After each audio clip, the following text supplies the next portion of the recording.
Hello viewers, welcome to Astro Intelligence videos. आज की video में मैं आपको बुद्धि और मन का दूसरा रहस्य खोलने जा रहा हूं, यानी कि बुद्धि मनस रहस्य का this is going to be the part 2। पिछले वीडियो में मैंने आपको समझाया था कि बुद्धि और मन के सामंजस्य से हम किसी भी डिजीज को ओवरकम करने की क्षमता अपने में उत्पन्न कर सकते हैं। आज की वीडियो में मैं कुछ और रहस्यों से पर्दे उठाऊंगा। तो वो रहस्य क्या है? रहेंगे हम बुद्धि और मन के रेफरेंस में ही। अब हम एक चीज को समझने का प्रयास करते हैं कि मन क्या है और आपका जन्म लग्न या राशि क्या है। यहां से शुरुआत करेंगे। दर्शकों, मन है आपकी आत्मा का एक्सप्रेशन, यानी एक पर्टिकुलर जन्म में, एक पर्टिकुलर लाइफ में आप क्या क्या करने का पोटेंशियल रखते हो, आप पीछे से किन कैरेक्टर्स को लेकर आए हो, उन दोनों के मिश्रण से आपकी आत्मा कैसे एक्सप्रेस होती है, ये बताना मन का कार्य है। और आपके चार्ट में मन जहां भी बैठेगा वो भाव उस चीज को एक्सप्रेस करेगा। मगर जो शास्त्रों में कहा गया कि जो भी किसी की जन्म राशि होती है या जो आपका लग्न होता है, लग्न को शास्त्रों में काफी ज्यादा इंपॉर्टेंस दी गई है। अब इसको मैं आपको इसी तरह समझाता हूं कि ये भी राशि आपके मन से कोई बहुत ज्यादा डिफरेंट नहीं है, थोड़ी सी डिफरेंट है। और वो क्या है? राशि दो वर्ड से बनी है, राहु और केतु से। केतु का दूसरा नाम है शिखी। राहु का रा ले लिया और शिखी का शी ले लिया और इन दोनों को मिलाकर हमने राशि वर्ड बना दिया। और ये आप सब जानते हो कि राहु और केतु मन और आत्मा के मिश्रण से ही पैदा हुए नॉर्थ नोड और साउथ नोड हैं। मन की ही प्रोजेक्शंस हैं। मन ही राहु केतु के माध्यम से आपकी राशि निर्मित करता है। राहु केतु से अगर हम समझने का प्रयास करेंगे तो ये बहुत सिंपल हो जाता है समझना कि ऋषियों ने राशि और चंद्रमा इन दोनों लग्नों को सेपरेट क्यों रखा। राशि क्या है? ये है हमारी, क्योंकि यहां पर राहु है, राहु हमारा फ्यूचर एक्सपेक्टेशंस है। हम कहां तक पहुंच सकते हैं, राहु उन चीजों की तरफ, हमारे फ्यूचर की तरफ, हमारी पॉसिबिलिटीज की तरफ इशारा देता है। राशि हमारी फ्यूचर पॉसिबिलिटीज है जो हम एक जन्म में कर सकते हैं। मगर चंद्रमा क्या है? चंद्रमा आपके आत्मा का एक्सप्रेशन है, यानी कि चंद्रमा निश्चित तौर पर जो हम करेंगे एक जन्म में उसकी तरफ इशारा देता है। है ये एक दूसरे के रिलेटेड बहुत ही क्लोज सब्जेक्ट। मगर ऋषियों ने दोनों को अलग कर दिया कि उन्होंने कहा कि लग्न से आप अपनी फ्यूचर पॉसिबिलिटीज को देख सकते हो और मन से आप अपनी आत्मा का उस जन्म में एक्सप्रेशन देख सकते हो। ये दोनों चीजें दर्शकों आप क्लियरली समझ लो कि ये दोनों चीजें किस तरह चलती हैं। अब जब मैंने कहा था कि ये वीडियो बुद्धि और मनस का सेकंड पार्ट है, जो रहस्य है उसका सेकंड पार्ट है, और वो रहस्य आपको मैं समझाता हूं कैसे है। अब आप देखिए, मरकरी यानी कि बुध क्या है? ये आपकी बुद्धि का प्रतीक है, आपकी विजडम, आपकी इंटेलिजेंस का प्रतीक है। जो आपकी लग्न यानी आपके असेंडेंट से तीसरे घर में मरकरी की एक लॉर्डशिप है। ये हम नेचुरल जोडियक यानी कि कालपुरुष कुंडली की बात कर रहे हैं, क्योंकि जब भी हम ज्योतिष को समझाने का प्रयास करते हैं वो हम कालपुरुष की कुंडली से ही समझाते हैं।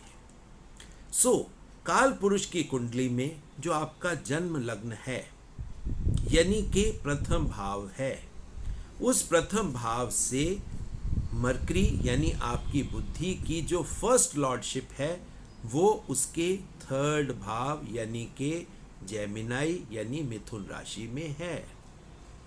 और अब आप देखिए ऋषियों ने खूबसूरती कैसे अपनाई।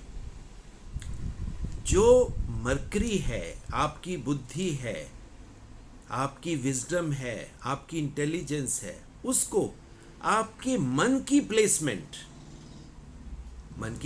कहाँ है? वो है आपके फोर्थ भाव में, फोर्थ हाउस में, कर्क राशि में, यानी कि फोर्थ हाउस से वो भी थर्ड ही है। राशि यानी कि जन्म लग्न से भी आपका मरकरी थर्ड है, और चंद्रमा यानी कि मन यानी चंद्र लग्न से भी वो थर्ड ही है। दोनों अवस्थाओं में, अब आप देखिए, दोनों अवस्थाओं में मरकरी को तीसरी पोजीशन ही है।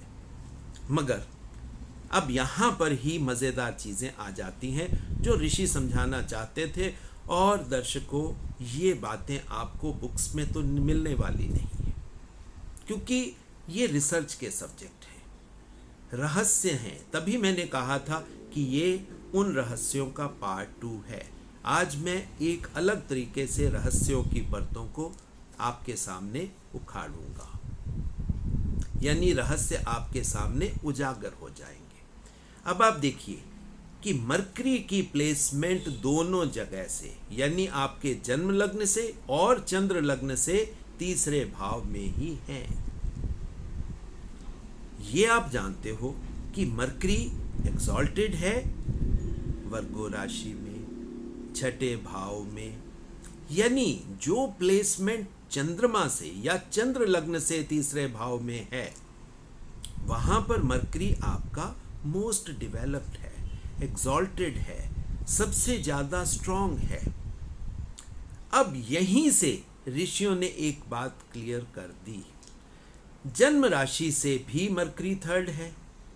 जन्म राशि क्या है? वो राहु केतु से निर्मित हुई आपकी संभावनाएं हैं, आपकी पॉसिबिलिटीज हैं, यानी कि वो कहीं ना कहीं आपके दिमाग का, आपके विचारों का ही विषय है।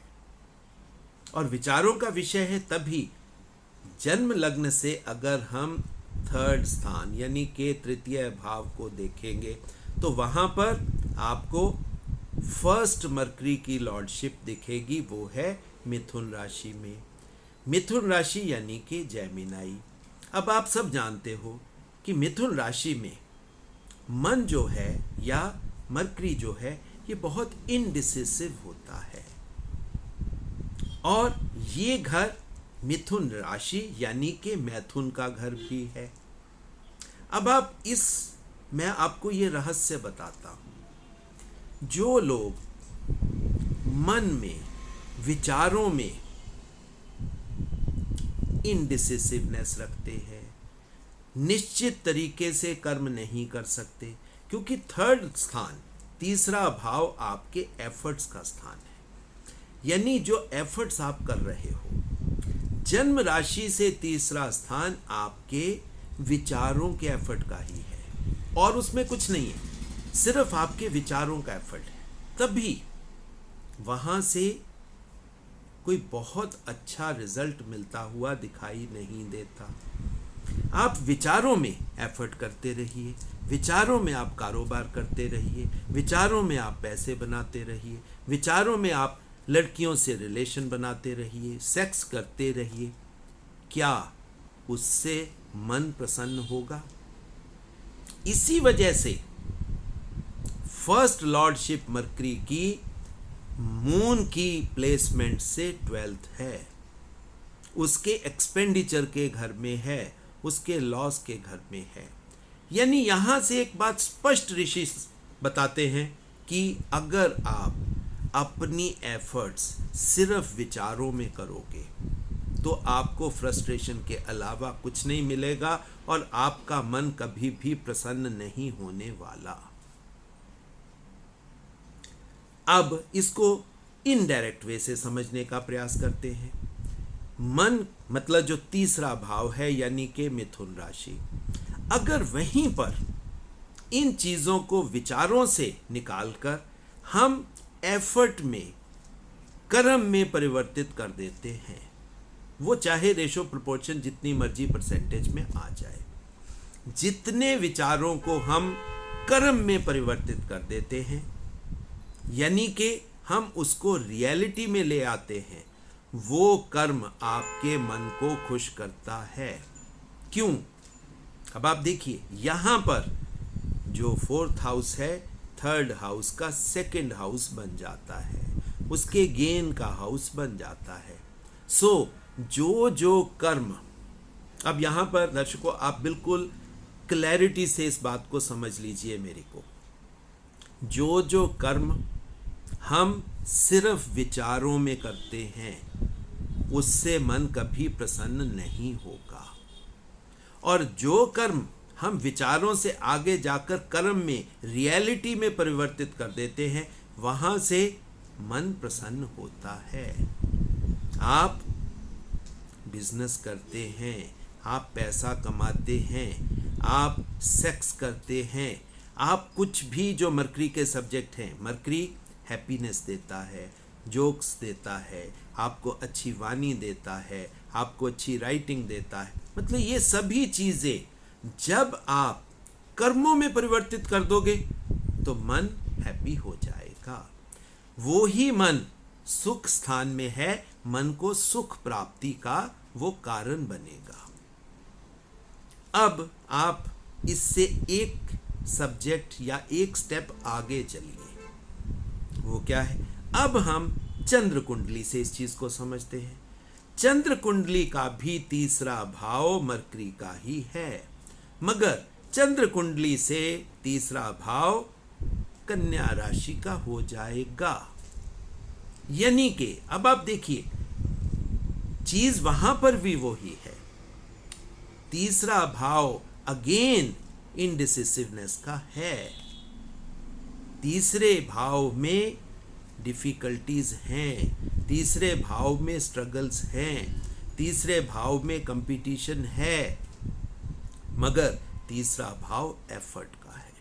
अब यहां पर चंद्रमा की प्लेसमेंट से जो मरकरी की तीसरी प्लेसमेंट आती है यानी कि कन्या राशि की बुद्धि, वो अब डेवलप हो गई है, उसको अब समझ आ गई है।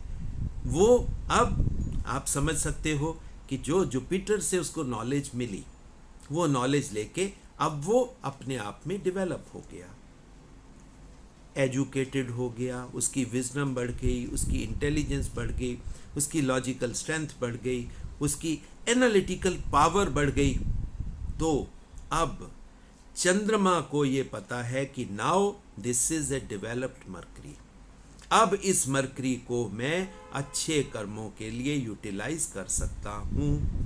तो ऋषियों ने देखिए बिल्कुल क्लियर कर दिया कि चंद्रमा से तीसरे भाव का मरकरी जो भी कर्म करेगा वो आपकी लाइफ की डिफिकल्टीज को ओवरकम करने में हेल्प करेगा। मगर जो मरकरी आपके राशि से 3rd वाला मरकरी है, वो मरकरी वीक है। यानी कि ऋषि बहुत क्लियर इस बात में हैं कि हमें विचारों की दुनिया से बाहर आना चाहिए। अगर कोई इंसान सिर्फ अपने विचारों में ही सब कुछ कर लेता है, बिल गेट्स बन जाता है, अंबानी बन जाता है, सचिन तेंदुलकर बन जाता है, अमिताभ बच्चन बन जाता है, तो उसकी लाइफ में फ्रस्ट्रेशन के अलावा कुछ नहीं मिलने वाला। और जो इंसान अपने विचारों को कर्म में परिवर्तित कर लेता है, अपनी विजडम को, अपनी इंटेलिजेंस को एफर्ट में कन्वर्ट कर देता है, वो हर तरह के ऑब्स्टेकल को ओवरकम करने में सक्षम है। वो चाहे आपके शरीर की बीमारियां हैं, चाहे रोग, ऋण, शत्रु, ये 3 ही आपकी मेजर प्रॉब्लम्स हैं लाइफ की। ऋषियों ने इस चीज को क्लियर कर दिया है। और चौथी चीज है, अगर आप बढ़ना चाहते हो ऊपर, तो वो क्या है?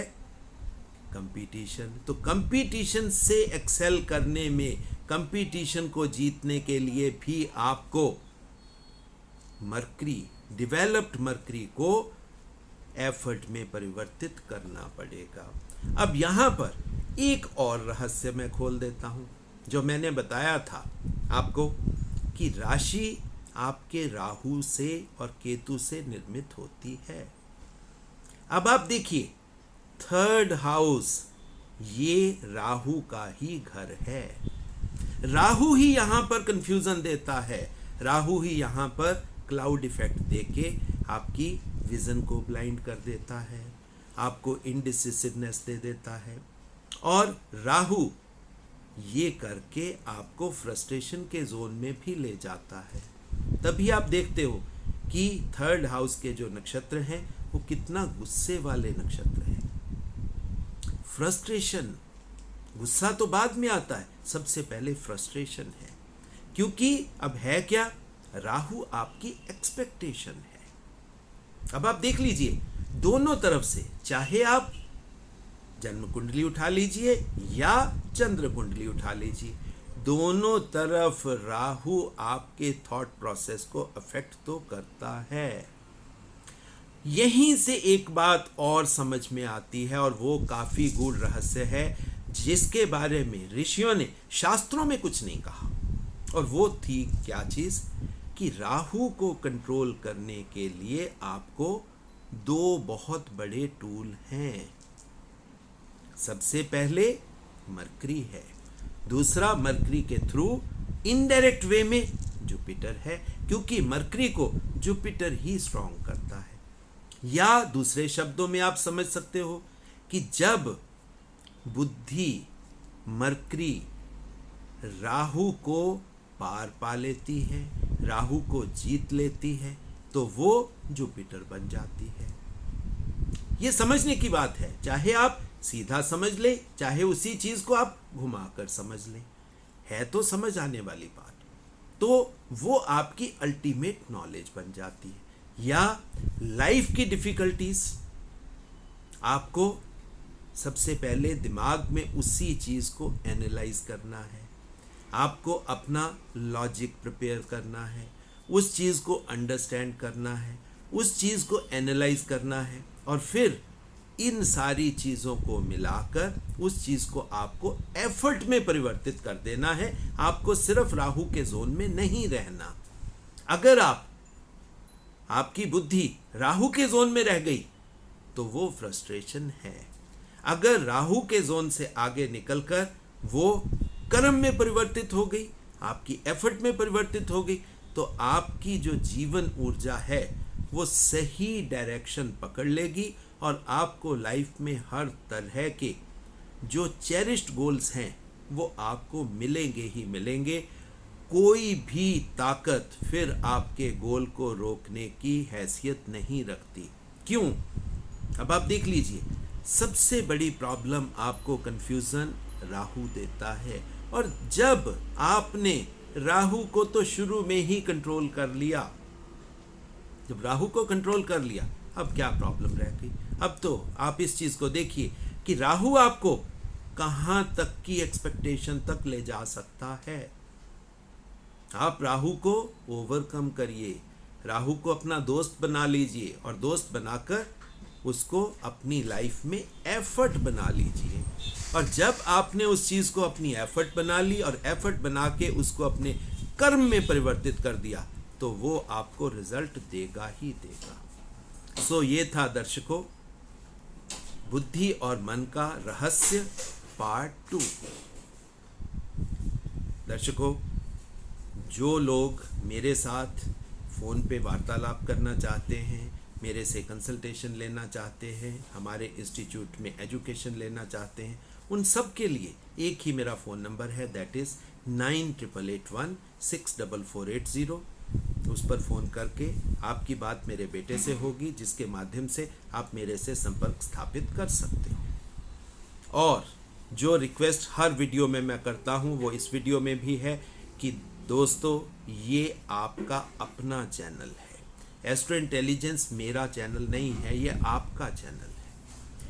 आप अपने चैनल को ज़्यादा से ज़्यादा बढ़ाइए, ज़्यादा से ज़्यादा शेयर करिए, ताकि ऑथेंटिक वैदिक एस्ट्रोलॉजी की नॉलेज लॉजिक के साथ एक साइंस के रूप में घर घर तक पहुँचे। धन्यवाद दोस्तों, बहुत बहुत प्रणाम और आशीर्वाद, ताकि आप इस खूबसूरत साइंस का इस्तेमाल करके अपनी लाइफ को सही दिशा दो और अपने माध्यम से आप बहुत लोगों की लाइफ में मार्गदर्शन का कार्य करो। सो बहुत बहुत आशीर्वाद।